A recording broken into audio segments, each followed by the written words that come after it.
The Blue Jays pick up a win they absolutely had to have. They shut out the New York Yankees 6-0 at Rogers Center, and having a combined 5 hits and no runs. In the last 2 days combined, they had 6 runs on 13 hits today. Obviously, that is a product, of Luke Weaver not being great. Albeit, he went 4 innings, only allowed 2 runs. It wasn't terrible. But there were 2 solo shots. And then Brandon Belt with really that final punch to signify this win. Let's get to the scoring of this ball game, shall we? The Blue Jays have opportunities to score early on. Bottom of the second inning, you have guys at second and third, 2 out. But Matt Chapman's at the dish, and we're like, how's this one going to go? He strikes out. And at that point, it's a 0-0 ball game, and we're like, what else is new, really? Bottom 3, Dalton Varsho gets it looked like some sort of cutter or something from Luke Weaver, but it stays over the, middle away. And Dalton Varsho drills this thing to right center field, and it's gone! Dalton Varsho with yet another big home run for the Blue Jays in the month of September. And they now lead at 1-0. Varsho's 19th home run of the year. And finally, the Blue Jays get on the board offensively. Bottom of the 4th inning, Matt Chapman comes up again. And he gets a fastball middle away at about 93. And he drills it to right field. Question is it going to stay fair? And it does! After yapping Matt Chapman in the early parts of the ball game, he makes me eat my words. And the Jays lead at 2-0. Awesome stuff.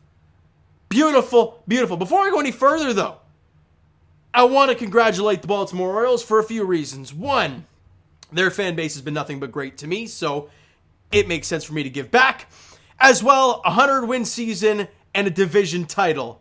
Well deserved for the Orioles. They've had an incredible season, and they deserve the AL East title right now. Now the real stuff begins for O's fans, and enjoy it. Thoroughly enjoy it.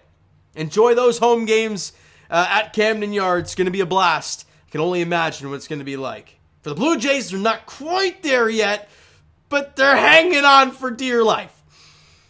So with 2-0 here, you go to the bottom of the 5th inning.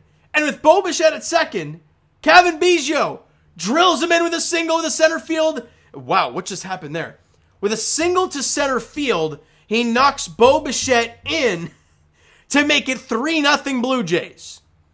You're in a great spot. Just keep going. The Blue Jays score in 4 consecutive innings. Bottom of the 3rd, the solo shot from Varsho. Bottom of the 4th, the solo shot from Matt Chapman. Bottom of the 5th inning, the RBI single from Kevin Biggio. In the bottom of the 6th inning, the final blow.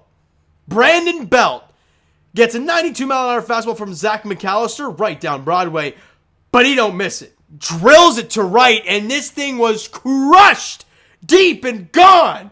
Varsho and Springer come in to score, and the Jays lead it 6-0. And with the Hound on the mound, it was all but done. With all the offense, the 6 runs on 13 hits, it could go unnoticed, but no. Chris Bassitt, Jays fans, the sport of baseball is crazy. And why do I say that? You guys remember Chris Bassitt's first start as a Blue Jay? In St. Louis, the first series of the year?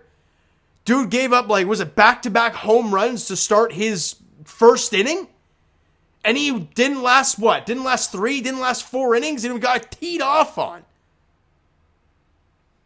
And in his final start of the regular season, when the Jays were desperate to get a win, he goes 7 2/3, 5 hits, no runs, doesn't walk a single batter, and gets 12 strikeouts in the ball game. And for the first time in his career, 200 innings pitched. That's why they pulled him. Give him the standing ovation as well, because he damn well deserves it. Chris Bassitt, what a season for him. An ERA of 3.60, and outstanding.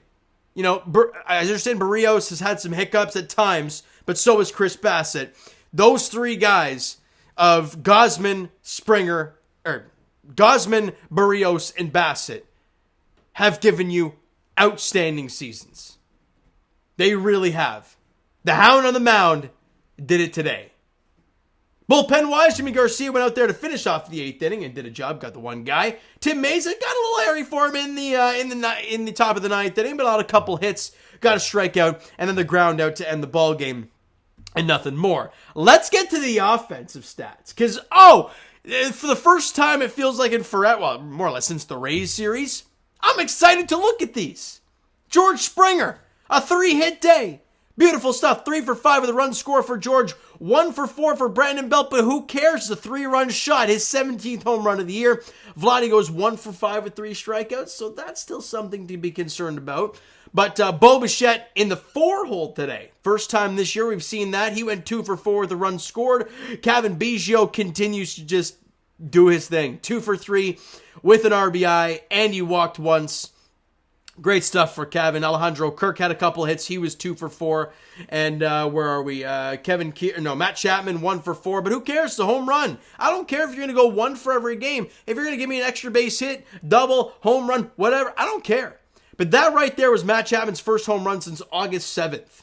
I believe it's August 7th. Let me just fact check that real quick before I really hammer that home. I believe it. Is it really not going to pop up for me here? But I believe it was August 7th was Matt Chapman's last home run, which is painful. And we all know that offensively, Matt Chapman has been a really tough watch recently. All right, where's the home run total? There we are. August 4th, that was in Boston at Fenway. That was Davis Schneider's first time up with the Blue Jays. That was the last time Matt Chapman hit a home run before today. He needed that, and the Jays, at the time, only up 1-0. They desperately needed that. And what else we got? Dalton Varsho, good day in the office, 1 for 3.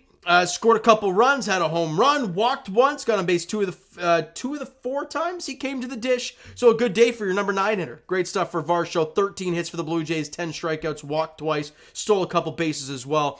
You did a job. Now we all turn our focus to the out-of-town scoreboard. With Texas playing Seattle right now. And right now, it is 2-1 Texas at the end of the 5th. I will do this for you guys. I will break it down. If Texas wins today and beats Seattle, and the Blue Jays win one of the final 3 games against Tampa, you're in. Or, God forbid you get swept against Tampa, all Seattle has to do is lose 1 more game. Seattle loses today, magic number 1. The Jays could, if they lose today, could clinch tomorrow. That's how close we are, Jays fans. As painful as this year has been, and I'm not going to sit here and say that this team deserves the spot. I'm not going to sit here and say that this team is going to dominate in the playoffs and go for a World Series. Because, look, they're in the dance. You never know.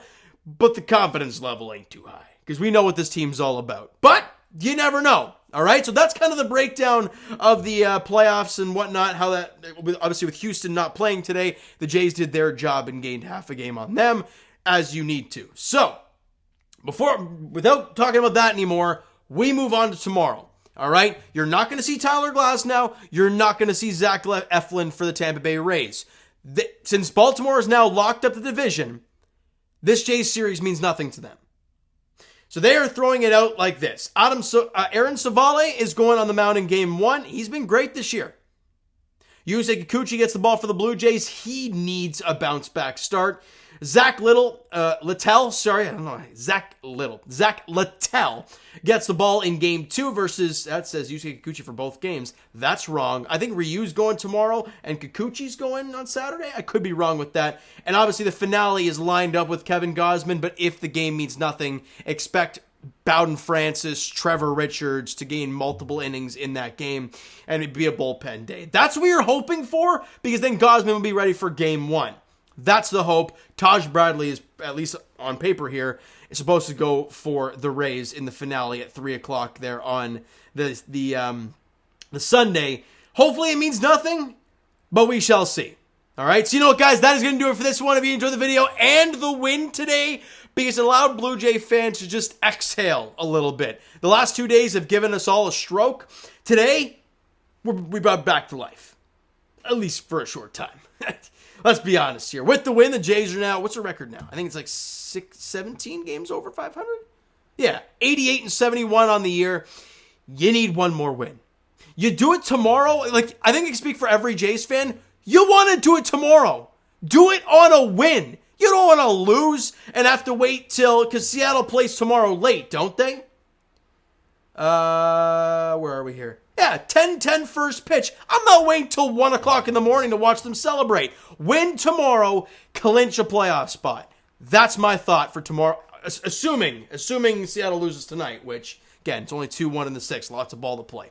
All right, so you know what, guys? That is going to do it for this one. If you enjoyed the video and the win, because all the vibes were immaculate, shout out to John Schneider for pulling out Chris Bassitt and allowing him to get the standing ovation he really deserves. So hit that like button if you guys enjoyed this video. Hit the subscribe button if you guys have not already. Comment down below your thoughts on the video, thoughts on the game. Would you like, would you not like from today's game? For the Toronto Blue Jays, Twitter, Discord, Instagram, TikTok, all that stuff is down below. So follow up there if you've not done so already. And I'll talk to you guys. Of course, I'll be here tomorrow night talking to you guys. Well, at least preseason. They're in Montreal taking on the Canadiens at 7 o'clock. But let's be honest, all of our minds and eyes are in Rogers Center as the Jays take on the Rays in Game 1 of the 3-game set, the final series of the regular season, as the Blue Jays maybe look to clinch a playoff berth in the 2023 postseason. All right, so thank you guys so much for listening and watching. I hope you enjoyed the video and the W today. Talk to you guys then.